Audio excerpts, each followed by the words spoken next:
दोस्तों, समय की विशाल धारा में एक ऐसा क्षण आया जब तीनों लोगों का सबसे विद्वान, सबसे शक्तिशाली और सबसे अहंकारी राजा रावण एक ऐसी शक्ति की ओर आकर्षित हुआ जो पूरे ब्रह्मांड की आत्मा थी।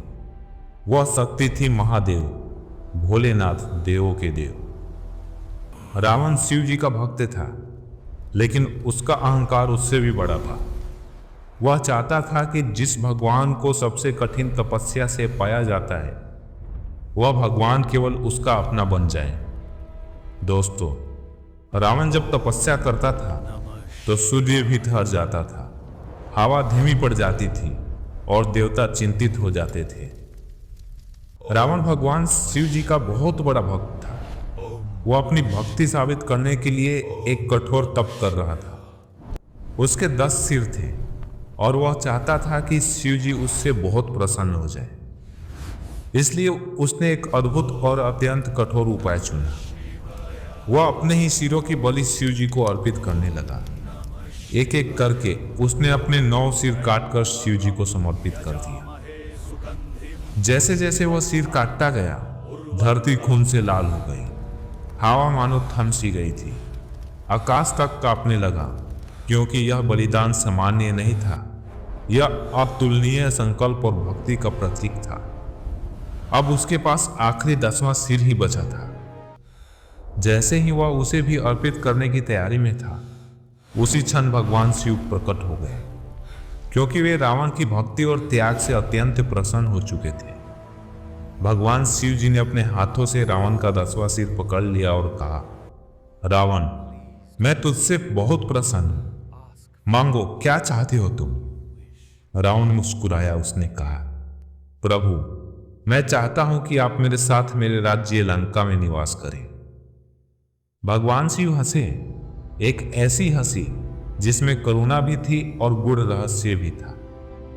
शिव जी बोले, मैं शरीर रूप में तुम्हारे साथ नहीं जा सकता, लेकिन मैं तुझे आत्मलिंग देता हूं। जहां इसे स्थापित कर दोगे, मैं वहीं सदा उपस्थित हो जाऊंगा। रावण मंत्र मुग्ध हो गया। उसने आत्मलिंग को उठाया और लंका की ओर चल पड़ा। देवताओं में चिंता फैल गई। अगर आत्मलिंग लंका पहुंच गया तो रावण अजय हो जाएगा। उसे कोई भी पराजित नहीं कर पाएगा। सभी देवता परेशान होकर भगवान विष्णु के पास पहुंचे। भगवान विष्णु मुस्कुराए। उन्होंने कहा, यह लंका का नहीं, रावण के अहंकार का प्रश्न है, और अहंकार की अपनी ही हार होती है। दोस्तों, लंबे पहाड़ी मार्ग से गुजरते हुए एक दिन रावण को अचानक बहुत जोर से मूत्र त्याग की आवश्यकता हुई। शिवलिंग को हाथ से रखना मना था, वरना शिव जी वहीं स्थापित हो जाते। रावण अत्यंत परेशान था। तभी उसे जंगल के पास एक साधारण सा ग्रामीण चरवाहा दिखा, जिसका नाम था बैजू। रावण ने कहा, बालक, यह लिंगम कुछ समय के लिए पकड़े रखना, बहुत भारी नहीं है, मैं जल्द लौट आऊंगा। बैजू बहुत भोला था। उसने शिवलिंग उठा लिया और कहा, ठीक है महाराज, मैं पकड़ लेता हूं। लेकिन जैसे ही बैजू ने शिवलिंग को पकड़ा, वह भारी से भारी होता गया। इतना भारी कि बैजू के हाथ कांपने लगे, उसकी बाहें थकने लगी। आखिरकार वह बोला, भोलेनाथ, मैं बहुत गरीब मनुष्य हूं, मेरी शक्ति बस इतनी ही है।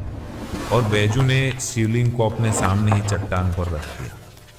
जैसे ही शिवलिंग धरती को छुआ, वह चट्टान में ऐसे धंस गया और फिर कोई उसे हिला नहीं पाया। रावण ने खींचने की बहुत कोशिश की। पहाड़ थरथरा उठे। उसके नाखूनों के निशान आज भी पत्थरों पर पड़े हैं। क्रोध में भरकर रावण चिल्लाया, यह छल है। तभी आकाश से आवाज आई, रावण, यह छल नहीं, तेरे अपने अहंकार की हार है। शिव जी बोले, मैं भक्ति से बंधता हूं, अहंकार से नहीं। रावण शांत हो गया। वह समझ गया भगवान को पाया जा सकता है, लेकिन कभी भी अपने नहीं बनाया जा सकता। रावण ने क्रोध त्याग दिया। वहीं बैठकर उसने शिव तांडव स्रोत की रचना की, जिसे सुनकर स्वयं महादेव झूम उठे। शिव जी बोले, रावण, भले ही मैं लंका ना गया, लेकिन जब भी तू मेरा श्लोक गाएगा मैं वहीं प्रकट हो जाऊंगा। रावण मुस्कुराया, उसने आत्मलिंग को प्रणाम किया और लौट गया। एक ऐसा भक्त बनकर लौटा जिसके अहंकार को भगवान ने स्वयं भंग किया, लेकिन उसकी शक्ति को अमर कर दिया।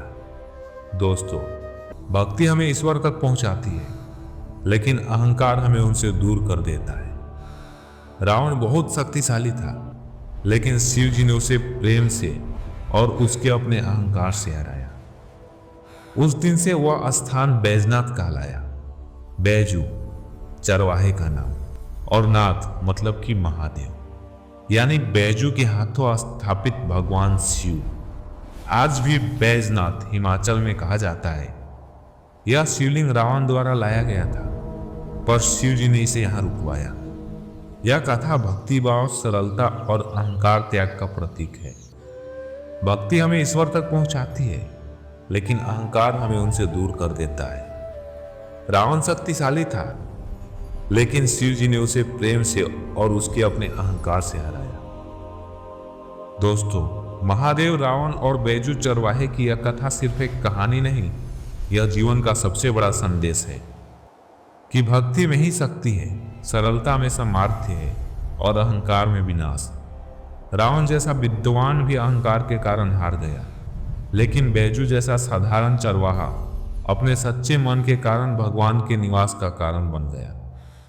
आज भी बैजनाथ की हवा में महादेव की वही वाणी गूंजती है, मैं भक्ति से बंधता हूँ, अहंकार से नहीं। अगर इस दिव्य यात्रा ने आपके मन में भक्ति की ज्योत जलाई हो तो वीडियो को लाइक करें, इस अद्भुत कथा को दूसरों तक पहुंचाएं और चैनल युग यात्रा को सब्सक्राइब करें, क्योंकि अगली यात्रा में हम फिर लौटेंगे इतिहास, रहस्य और आध्यात्म के एक नए अध्याय के साथ।